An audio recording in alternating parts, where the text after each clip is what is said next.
Hi guys, welcome back to my first voiceover video where I want to share how I work on my budget, expense, and savings. As you can see from the title, we're going to have a budgeting 101 and I'll also share some easy basic tips that I do and I practice whenever I do budgeting. As you can see from the video, I usually take out my laptop and notebooks with me whenever I do budgeting. So first things first, whenever you do your budget planning, you have to really get your notebook.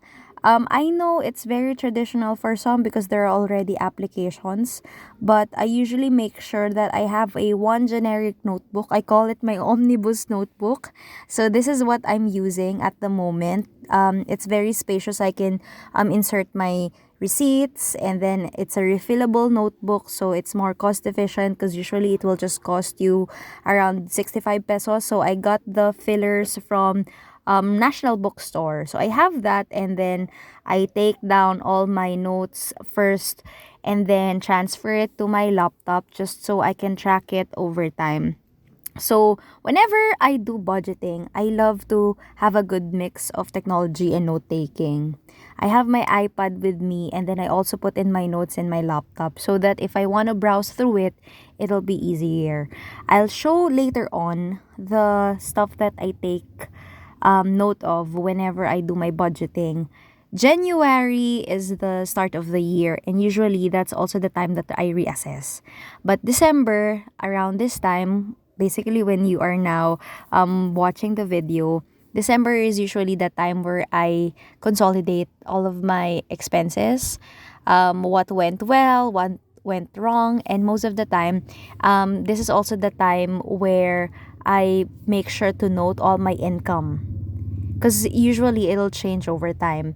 And around December, that's when you know what you need to adjust for the next year. So whenever I do my budget planning, there would always be this option for me to add on my income or to actually try to look for ways to improve my income stream. So that's what I do. So there, as you can see, I'm just taking note all of those things para it will be easier for me when I do my planning and taking notes later on. I'll also share what specific app I use for tracking my records, and this one is very very cute. It's called Tick. So Tick, that's what I use, and I'll share how it works later. I like it because it's simple and it serves the purpose. Wala na siyang kahit anong palabok. It's very plain and simple type of note-taking. And you can set alarms just to make sure that you have accomplished them. So that's what I use. I'll show later how I encode my stuff in TickTick.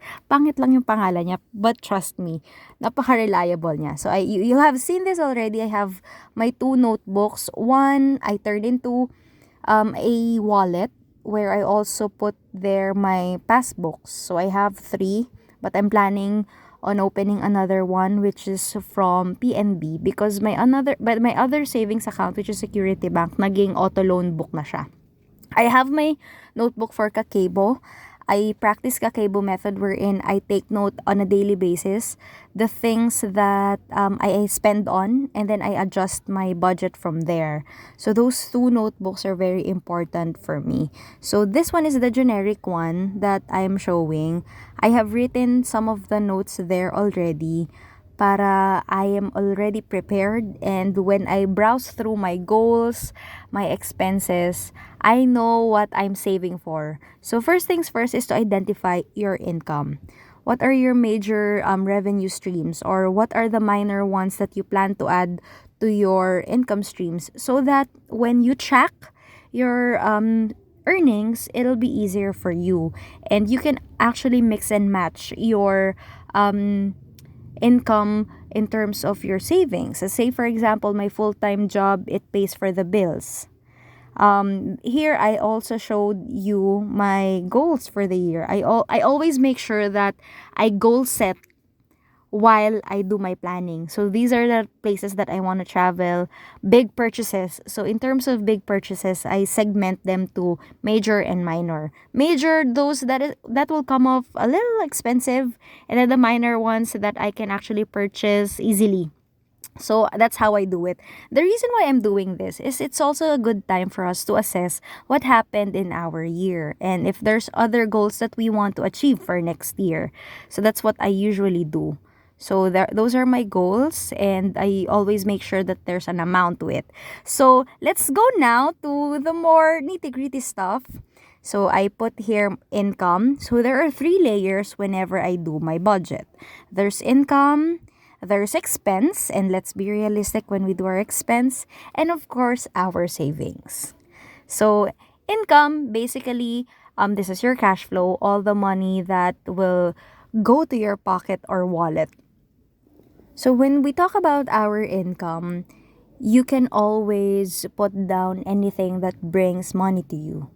And whenever we talk about income, it doesn't have to be focused on the amount that it's bringing to you. What is important is that you know that you're getting money from it, whether it's from a freelance work or consultancy, whatever it is, even online selling, just put it there. So expense, be realistic. Make sure that if you're having 7,000 allowance for the month, just input whatever realistic amount that you have. And of course, for savings, it should be divided and equally distributed to your savings book. For the expenses and for the income revenue streams, I make sure that I put a realistic amount considering that we have taxes to pay and fees. This is my expense for 2021 and 2022. So I projected it. This expense table is good for the rest of the year. And don't ever forget to have your investment table and to put realistic amount on a yearly basis on your expectations. In terms of revenue stream, make sure that you also put the right amount, less of the taxes and fees. In my table, I make sure that I have refillable notebooks. I am a big fan of refillable notebooks because I feel like it's more cost efficient. This is my favorite omnibus notebook because I get to put as well my receipts, my cards, because it's very spacious inside. And usually it'll just cost me 65 pesos if I buy the leaves of the notebook. So whenever you buy your notebooks, make sure that you use it up. Don't throw it away if there are still leaves that you can still write on. So I have my omnibus notebook and I have this regular notebook that I bought from Daiso, which is my favorite. And I make sure that I note on a daily basis the things that I spend on. And I do it per cutoff, per week, and sometimes daily. That's how obsessive I am with budget planning. And my favorite time of the month would always be between December to January because that's the time that I get to reassess and consolidate my expenses. Especially if we are to talk about our income, considering it's pandemic, most of us can save more, but most of the time people tend to lower down their expenses because of the situation. So that's my Kakeibo notebook which I use for my daily note taking of my expenses. And then I guess you guys have seen this notebook of mine where I turned it into a wallet. It's an agenda notebook from LV, but I like to turn it into a wallet, and I am a sucker for keeping my receipts. I earn crypto by uploading receipts, so I have this Ziploc every time that I want to upload my receipts or keep them. So always keep your receipts. I bought this money organizer from Shopee. I think it's around 99 pesos only. It's very cheap, but I empty it usually end of the month, and then I put in the money once it's end of the cutoff, or sometimes if I have my 13th month. It's very convenient for me to use the envelope method. And now that I transitioned to money organizers, I guess it's more cuter because you can label them, and unlike papers with envelopes, it's easier to keep if you have money organizers. And again, it's cheaper. I just got them from Shopee. After I take note all of my stuff, I make sure that I plan out my next move, which I actually input here in TikTik. It's my favorite app for planning and budgeting. You can set your alarms there. Recently, I just got my final pay. That's why I'm taking note of all these things. Um, Also, whenever you do your budget planning, look for an app that you can rely on in terms of reminding you of the things that you need to pay. It should be on time. That's why I always use this app. Again, you can browse through TikTok or other apps. I don't know. I love this so much, because it's so easy to use. It's easy to navigate, and I don't like apps that's too complex for me. My schedule is really crazy at this point. So I try to use some apps that's actually simple, and TikTok is one of those apps. Don't forget to reward yourself at the end of the day. So that's my whole budget planning. I hope you enjoy the video. Thank you.